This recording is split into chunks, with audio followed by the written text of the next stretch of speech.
So fair warning, this first part of this video, the first minute, is going to include a little bit of an off-color analogy. So if you get easily offended, maybe fast forward through the first minute.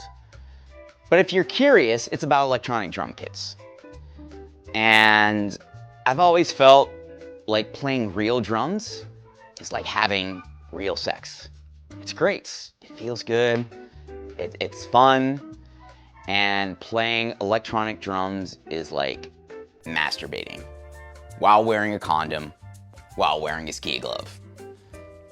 Kind of gives you an idea of what it's supposed to be, but not really. And it's not really that fun. It's just like, I guess in a pinch, I'll get this done. So now that that's out of the way, clearly the topic of this video is going to be electronic kits. And I made a slightly comical post about them the other day, and if you want to see it, just click on that link right there.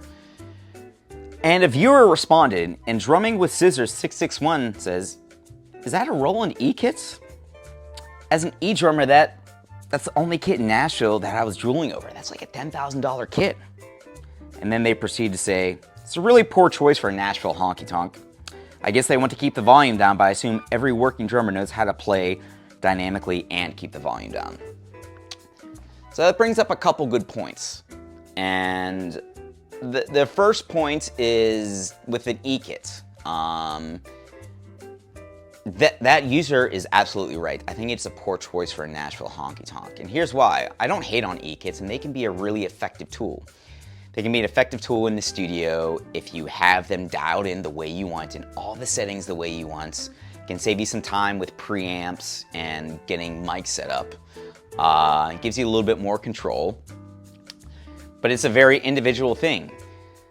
With Nashville honky tonks, you have about 10 to 15 minutes changeover, and everyone's going to fuss with the settings a lot, and you're going to have different sounds, and you have just a very small window of time to adjust something, and you're flying on a piece of gear that you have no idea what the previous person was doing with it, and you can't adjust the parameters of it. So a lot of times you're just left to like, okay, whatever setting it has. And multiple times I've played on these gigs and the drums have been double triggering. One drum is way too loud, one drum is way too sensitive, not as sensitive as the other ones. It's just messy. So E-Kits are effective for certain situations. They're just not a good tool for gigs where there's quick changeover from one set to the next. This also brings up the other point about dynamics. And the viewer made a comment and they assumed that all players in Nashville know how to play with dynamics and know how to control the volume. And I would say that assumption is broadly wrong. And I've seen a trend on Nashville's lower Broadway where people playing with dynamics is really getting less and less. It's pretty much like everyone's like playing in like this top end and there's like no space in between. It's just like this very narrow window of space they're playing in. And there's a couple reasons for that. I think it's because we're using in-ear monitors and that kind of alters your sense of dynamics a bit and you lose a sense of the room. But also people just don't value dynamics as much or just don't really consider that. And really a professional musician plays for the room, plays for the situation. And every situation is going to be very different. So the way you're practicing in your practice space is going to be very different than if you're playing on a club with 100 people in it. Versus if you're playing in an arena with like 20,000 people in it. You have to adjust the way you play every single time. And I think a lot of players on Nashville's lower Broadway, or just a lot of players in general, aren't adjusting. They're not playing with dynamics. One of the things I feel that has kept me working consistently in Nashville is playing with dynamics, being very intentional about that, making that a priority. And I don't have the most chops. I don't have the most knowledge. I'm not the baddest dude on the block. But if I can play a song right and play with dynamics and kind of craft out something, that really makes me stand out as opposed to someone who's just playing these impressive fills loud and fast all the time. So, a couple takeaways here. I don't think E-Kits are good or bad, and it's just like everything else. use the appropriate tool for the gig. And sometimes you're presented with a tool that's not the best, you still gotta make it do. And secondly, like, dynamics are super, super important. I don't care if you're playing on an E kit, I don't care if you're playing on a tangerine.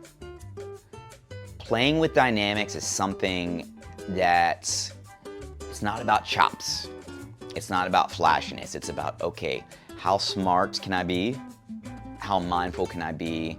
Am I playing with everybody else? Am I playing for everybody else? Am I playing for myself? So if you want to take your playing to like the next level and do it like overnight, dynamics, all right? And if you show up to the gig and play dynamics and aren't afraid to get super soft, I think a lot of people will respond to that in a positive way. So if you agree, disagree with anything I'm saying, have thoughts, man, put it in the comments. Because obviously you see I will make a whole video based on the comments. And really the intention of this channel is not to be about me, but it's to be a discussion with other musicians. And it's as a resource for other musicians. Because when I was coming up as a musician, a lot of these resources weren't available to me. So I'm making this as kind of a letter to the previous version of myself. And if you like what you see, please share this with somebody else. Please follow, subscribe. Hit that notification button when a new video comes up, because that really helps this channel. So until next time, thanks for watching, play with dynamics, and avoid the ski gloves.